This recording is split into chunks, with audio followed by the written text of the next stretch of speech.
बिस्मिल्लाहिर्रहमानिर्रहीम। अस्सलाम वालेकुम नाजरीन, मैं हूं जीएम जमाली और आप देख रहे हैं डिजिटल के सबसे बड़े चैनल न्यूज़ पाकिस्तान का प्रोग्राम ए टू जी।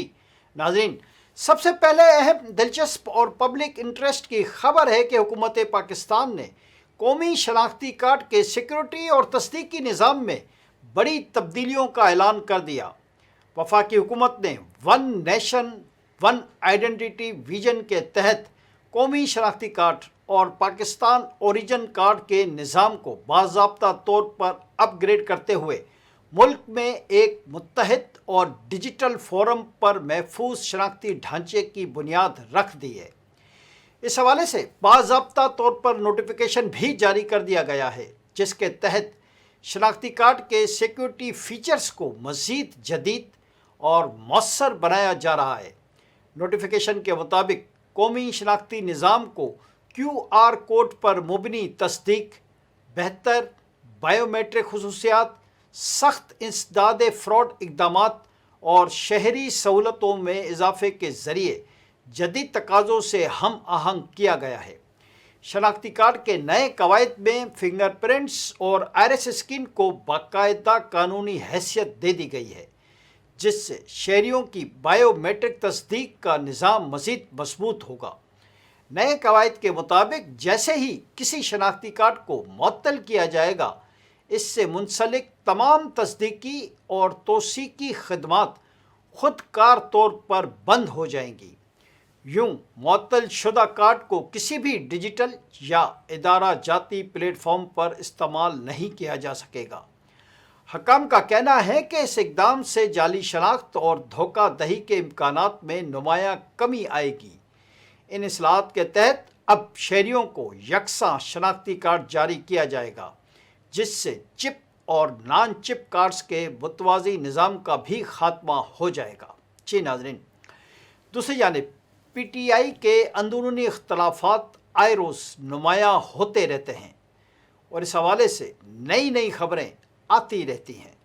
गुज़िश्ता दिनों साबिक वज़ीर आला KP अली अमीन गंडापुर पार्टी से गद्दारी के हवाले से इल्ज़ामात की जद में थे। इस सिलसिले में अब ताज़ा खबर यह है कि PTI रहनुमा अलीमा खान ने कहा है कि सोशल मीडिया और आवाम को मालूम है कि पार्टी में गद्दार कौन हैं और हमें भी मुकम्मल मालूमात हासिल है। इस्लामाबाद हाई कोर्ट के बाहर मीडिया से गुफ्तगू करते हुए उन्होंने कहा कि हमारे भाई का मसला है, बानी PTI ही सियासत में सरगर्म है। अब हम अपने भाई के लिए खुलकर बात करेंगे और मोहसिन नकवी जो मर्ज़ी करें उससे हमें कोई फ़र्क नहीं पड़ता। अलीमा खान ने कहा कि पार्टी रहनुमा जो मर्ज़ी कहें, हम अब अपने भाई के लिए बोलेंगे। हमें मालूम ही नहीं होता कि पार्टी में क्या हो रहा है और क़यादत मुकम्मल तौर पर खामोश है। पार्टी के वकला और मेंबरान असम्बली खुद कहते हैं कि वोट बानी का है। अलीमा खान का कहना था कि इमरान खान ने हमेशा कहा था कि ये एक नज़रियाती जमात है, इसलिए मोहसिन नकवी के ख़िलाफ़ बयान से पार्टी का तकसीम होना सबक से बालातर है। चंद अफराद अगर बयान दें तो उससे पार्टी को नुकसान नहीं पहुंचता। बानी PTI की हमशीरा ने कहा कि बानी ने वकला को कई बार कहा कि केसेस लगाएं, लेकिन चेयरमैन, वकला और MNA केसेस तक नहीं लगवा सके और न ही नज़र आते हैं। बैरिस्टर गौहर पार्टी चेयरमैन बन गए, मगर सुप्रीम कोर्ट और हाई कोर्ट में केसेस तक नहीं लगवा सके। अलीमा खान ने बैरिस्टर गौहर, लतीफ़ खोसा और बैरिस्टर अली ज़फ़र से सवाल किया कि वो कहाँ हैं और केसेस क्यों नहीं लगवा रहे।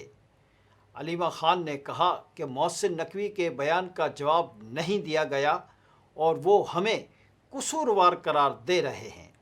सरकारी डॉक्टर्स पर दबाव डाला जा रहा है, जबकि हमारे डॉक्टर्स मौजूद होने चाहिए। उन्होंने कहा कि हम चाहते हैं कि अब पार्टी इस मामले में कुछ करे। इस दिन मोहसिन नकवी से मालूम हुआ कि बैरिस्टर गौहर जेल जा रहे हैं। हमें मोहसिन नकवी से अपने अहल खाना की मालूमात मिलेंगी या अपनी पार्टी से।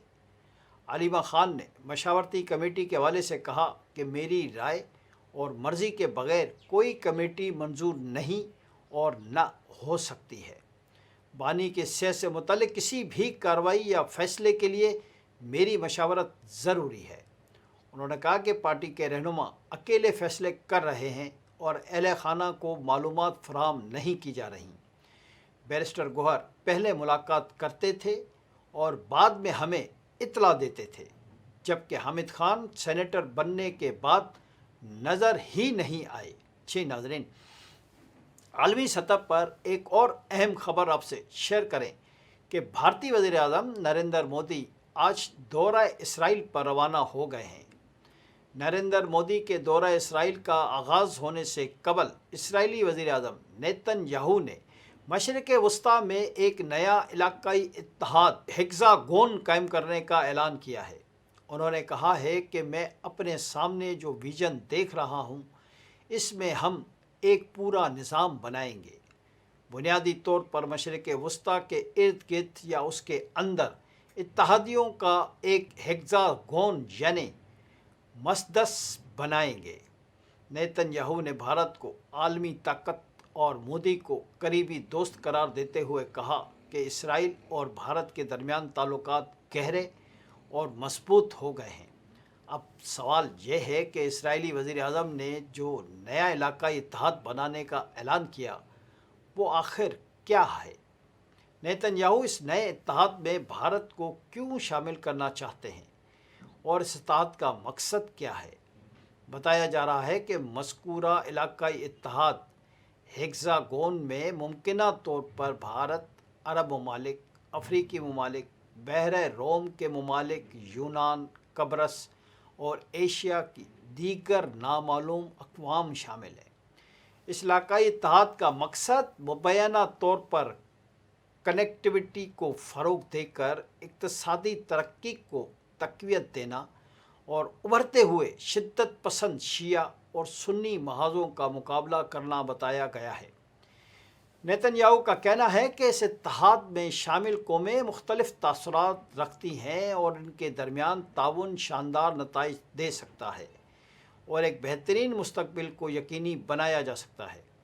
نیتن یاہو ہیگزاگون میں بھارت کو اس لیے شامل کرنا چاہتے ہیں کہ بھارت خطے میں ایک ایسا ملک ہے جس کے چین، روس اور امریکہ کے ساتھ یکساں تعلقات ہیں۔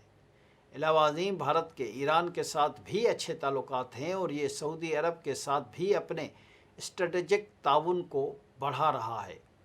اس حوالے سے کنگز کالج لندن میں سیکیورٹی اسٹڈیز کے ایسوسی ایٹ پروفیسر اندریاس کریک نے عرب میڈیا سے گفتگو میں نیتن یاہو کے اس طرح کے علاقائی اتحاد کو خطرے کی علامت قرار دیا ہے۔ انہوں نے کہا کہ اس علاقائی اتحاد سے خطے میں شدید عدم و استحکام پیدا ہو سکتا ہے۔ اندریاس کریک نے یہ بھی کہا کہ بھارت اگر اس علاقائی اتحاد کا حصہ بننے کے لیے راضی ہوتا ہے تو اس کے بنیادی مفادات اسرائیل کے علاقائی عزائم کے بجائے دفاع، ٹیکنالوجی اور تجارت میں ہیں۔